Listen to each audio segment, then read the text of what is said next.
Bitta bosim ketdi. Assalomu alaykum hurmatli obunachilar. Mana uyimizda oqmashga keldik hasharga. Xudo xolasa ozmi ko'p bir lapatgami, ikki lapatgami, yarim soatmi, bir soatmi farqi yo'q. Maqsad yordam berish. Xudo xolasa mana Asta bo'laman. nima demoqchiman? Menga qaratingda. Oldin eski mashq qurganda hamma nima desam ekan, birga kelishib, hasharlar bo'lib, ovqatlarni boshqa qilishardi. Bundan bir 7-8 yil oldin, hozir hamma o'zining ishi bilan qo'ygan, to'g'ri. Lekin nima qilish kerak? Ozgina 1 soat, yarim soat, mana kun issiqki, kelib yordam beringlar. Mazza qilasizlar-da.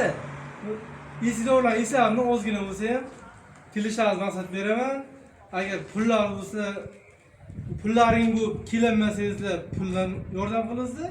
Agar pullaringiz bo'lmasa, kelib hashar yordam qilasizlar.